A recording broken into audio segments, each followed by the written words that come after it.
Hey, what's up, people? Welcome to Chiso's World, and what we do is a lot of animation stuff and whatnot. What I'll be doing today is a simple thingamabob. I just got Newton 2. It's Motion Boutique Newton 2, and I'm very excited about it. Been working with it for like the last few hours, and made some really cool stuff with it. So um, here is what we're going to be doing today. I already have a combo, but I don't know why I did that. But okay, let's delete that one. Open that one. This is the basic thing. We're going to just put out some text, like Chisomo, and change the color of that to a blue because I like blue. Okay. Let's center it, align it. Okay. So, I said that's the word that we have in the middle of the screen, and say we want some kind of animation to it. What I want is to knock off the M and the O here, so that it's just Chiso, and then we bring Chiso to the center. So what I'll do to do that is I'll put in another word that I want to knock this out. And it could really be anything. It could be a box, whatever it is you feel like you want to put in the scene to knock it off. It could be, I don't know, like a little animated character could come and just drop onto it, or whatever. You could do all that. So this is the path I want it to travel. I want it to come down like that. So I'll put it up here, just above the MO, and so we select that, and we'll just click Create Shapes from Text. So what that'll do is it'll make it a shape, an outline layer, much like Illustrator. So it'll outline the text, and yeah. So for that, you just go to Layer and Create Shapes from Layer. Okay, so that's basically my scene. Oh, I need to create a floor for this to fall on. So just create like a box at the bottom there. So that's what this is going to be reacting. Alright, so what Motion Boutique does in Newton 2, what it does is it turns every layer in After Effects into some kind of rigid body. So you can choose whether you want it to be a dynamic body or a static body or whatever, but basically stuff reacts with the other layers in Photoshop, sort of like a physics simulation. So we'll go to Composition, Newton 2, and we just need to click on the Chisomo layer, and we just need to separate those. So we get into there, and what it does for you is it creates like a low res version of that, just so that it simulates faster. Now by default,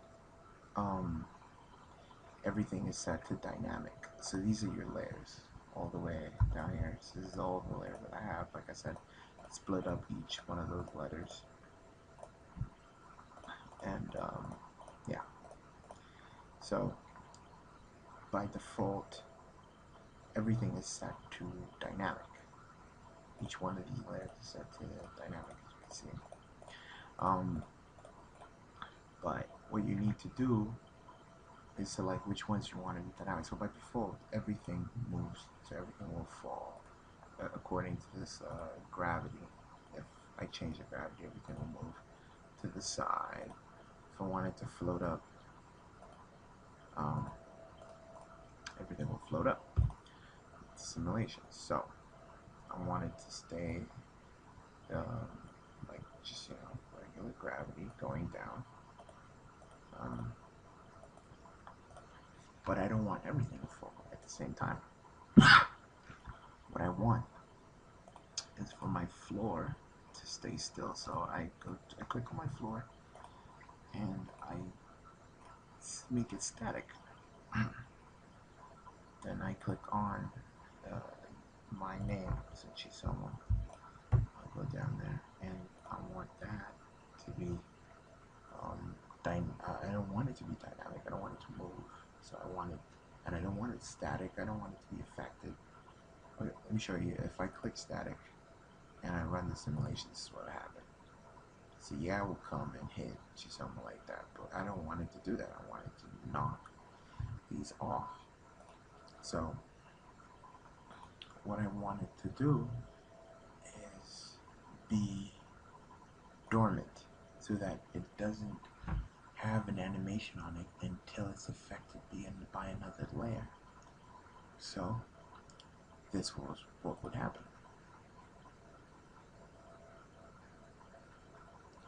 Alright, that's exactly the sort of effect that I wanted.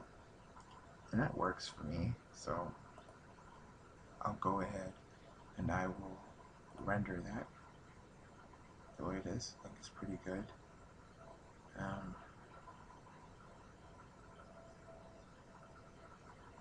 And that's done. So, and it works pretty well. It's really fast. And anyway, so what Motion Boutique does, what Newton 2 does is it creates another comp. So this is the comp that we worked on, and this is the comp that new MB Newton 2 has created. So what you want to do is rename that comp so that doesn't confuse you, and you can call it solved. And that way you just have, something that's where that you can tell that's what that's the comp that you want to be clicking on. Okay, so here it is. This is our full animation in After Effects. There it is. So that's cool. So what I want to do is I want to click on all these, and I want to click on the 3D button to make them all 3D layers. And I want to bring in each camera, 3D camera, and then I want to animate the position of this camera. Alright, so I go into the camera and then I just click on position. Then I go into my track Z camera and I just go in like that. Alright, but before I do that, I think what I'll do is I'll just set the keyframe, move it, and then I'll go in so that it's like that, and then what will happen is while it zooms out, this comes in and knocks it, right? But I want it to happen a little slower than that. So something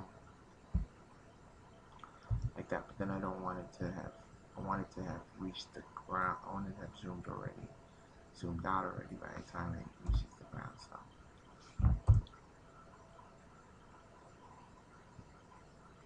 alright, that's pretty cool. So, and I want that camera movement to be quite fast. So I'll be using a plugin called Ease and Whiz. And Ease and Whiz basically just works with keyframes and kind of helps you smooth things out. If you want to have like a quick movement, use Expo. If you want to have like a more gradual movement, you use Sign. And what it does is it sets up keyframes, but it sets up expressions for your keyframes to make them either fast or slow. You have to balance the elastic and back or whatever. Like for example, back would, so let's get back out and I apply that to this keyframe. This is what's going to happen is the camera will go out and then come back in a bit, but I don't want that. What I want is an expo, and I want to put it on both keyframes actually. But before I do that, let me set the animation for the end as well. So after this stuff settles, once it lands and it settles there, I want to copy this keyframe, copy, Control C, Control V, and then I want to zoom back in. So I just go back in, zoom. Oh, actually, wait. First of all, I select my from O to C, and what I'll do is I'll also just I'll bring up the position of that, and I'll set a keyframe for each one of those, and so then it'll move forward. And so what I want to do is, I want to move it to the center of the screen like that. Yeah, something like that. So it'll just quickly move in. And then for the camera, I want that to start from there.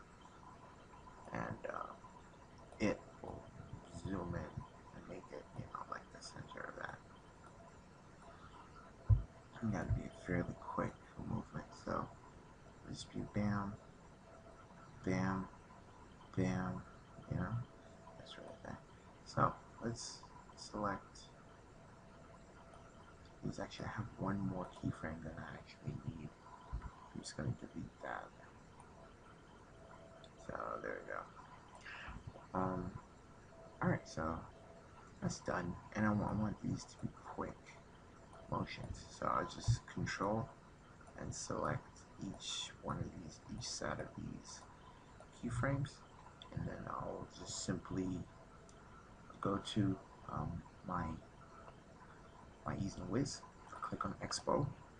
I'll go to in and out because I have both in and out keyframes, and I'll just click apply, and that'll make the motion a lot more like a quick whip, which is what I'm looking for. This as well, I'll go ahead and apply in out to that, and maybe I'll do a different one for this one. So I'll do next. Oops. Undo that. I'll do like an expo in, but then for out, I'll do a bounce so that the camera, see if that actually works. But anyway.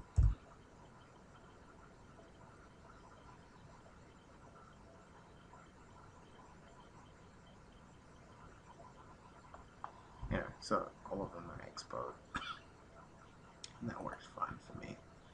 So here we go. So we have everything all nicely done and whatnot. Let's go back to the beginning of the composition, and let's go to the point where the whole frame is, everything is in frame. And then let's go to layer and add a solid. We'll make it a gray solid, and let's just bring in that. By contrast, you can see the blue is too bright. So what I'll do is go into the layer settings and go to solid settings, and I'll go to the color, and I'll just bring down, I just make that a bit darker so that the contrast is a little better for the words and stuff, so that you can see them better. Otherwise it's, it's a little disturbing to the eye. I would put a light in here, but I think what I want to do is instead do a vignette. So I'll do a solid, I'll make it a black solid, say OK, and then I'll go to my shape tools, and I'll create an ellipse tool mask around this. So that's set. I can either draw it out like that if I want, although what I prefer to do is just double click on this, and then it'll just do mask right there for you. And then you just subtract it in the mask layer. You hit MM for that, the shortcut for that. And then you go to the feather settings, and let's just bring the feather down a lot, and let's just you just gauge what kind of look you want to get. For me, that's a bit too much, so I'll turn the opacity down just a little bit because I don't want it to be too obvious of the vignette. So now I have like a really cool background for this, and all the motion is done. It's all good. I'm thinking maybe the keyframes for this might be happening too small, so I think I'll make it happen here. So this is where I'll have that movement for the Chisomo. just select that and I'll hit U, bring up the keyframes that are already in existence, and I'll just take all these keyframes. So I'll just hit Shift and I just pick each one of these, or I can hit Control and I can just add these in just by dragging and selecting them. So now I just grab that and I just bring it down to the point where I want it, and that'll be it. Yeah. Okay, so that's cool. I think I'll also bring up the camera keyframe, and I'll make it a little earlier so that it comes in maybe here at around 4.5 seconds. Yeah, that's pretty easy to do. And I'll make the whole composition run for about 7 seconds. And I will trim it to combat. So this is my entire animation done and done. What I can do as well is maybe change a couple colors. I can keyframe this to change the colors. I could make the a different color. I can still do that because it's right here. Everything is editable, still editable. So if I want to come in and want to change the color, yeah, to white or a gray, like just an off-white, I can do that. So that it's contrasty enough and it's visually interesting. Alright, so the next thing that I want to do is I want to put a slight wiggle on my camera. So I'll bring up the orientation of my camera. Sorry, I'll bring up the, oopsie.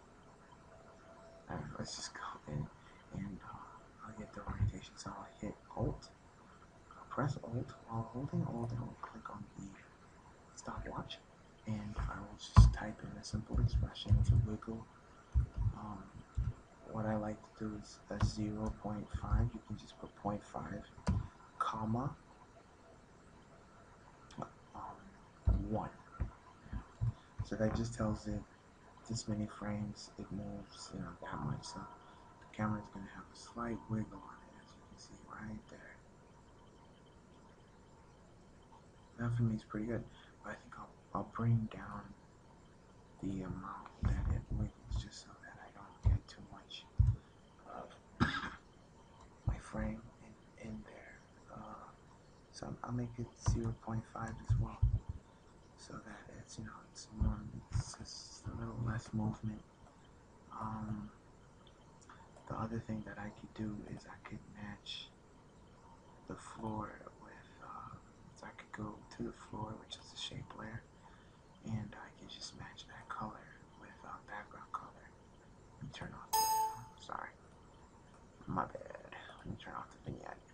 So I just grab the shape layer, go to the fill, I'll do a eyedrop tool, and I'll just match the color of the shape so that it matches. And turn my vignette back on, and there we go. So we have an invisible floor right there, and I think that works pretty well.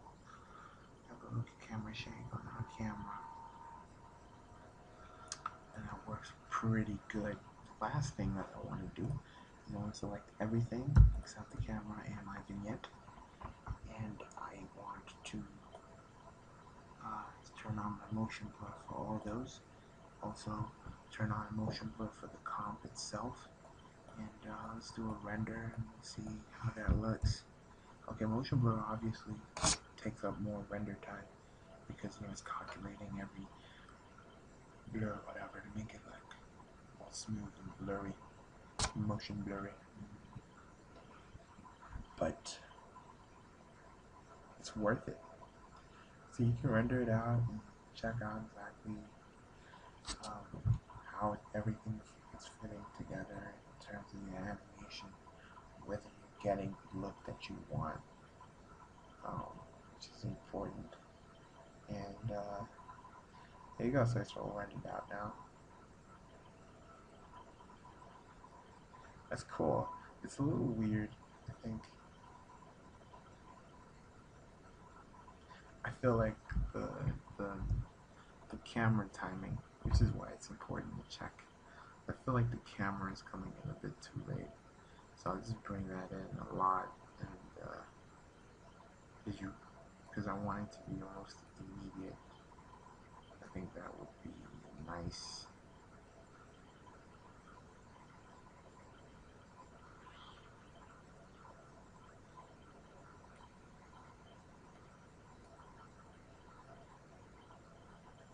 Yeah, that's cool. Then we can keep it same length. So let's just run that through and see how that works. If you have a fast enough comp, you should be able to do this pretty easily. All the renders and everything shouldn't take a toll on you. I have a fairly quick comp. It's not as quick as most high-end animation computers, but it's good enough. So there you go. So you have your animation going for you.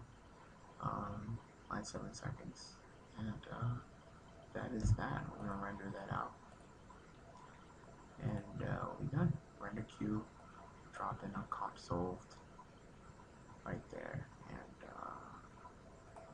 I like to go into the output module. I like to set it to H21264. It's going to be an MP4 format, but a very high quality one, and also a very small file. Because if you go lossless AVI, that's going to be a huge file. FLV is not going to be a very good looking file, like in terms of clarity or whatever. It'll be a big file as well. H.264 is I think the best. You could do a JPEG sequence if you're going to put this in another program or something like that. If you want it to be all whatever, you can do QuickTime as well. I'm not recommending Windows Media, but I think H.264 for me has been pretty faithful. AVI is obviously the best because it's uncompressed, and that's always good. You can tweak the parameters anyway, so you make sure you know what folder it's going to. I already did one in there, so I'm going to drop it in there. I also did one that was a wine glass. So let's pop it in there, and that be that.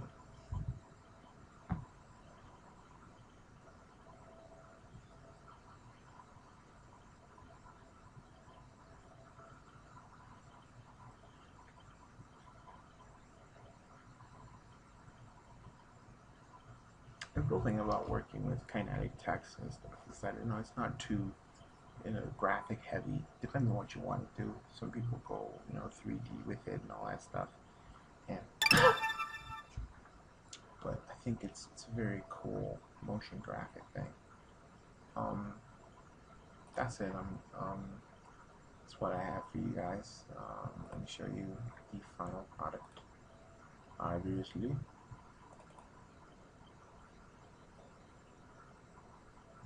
I don't know if this is going to play very well. Alright, there it is. Let me play it again.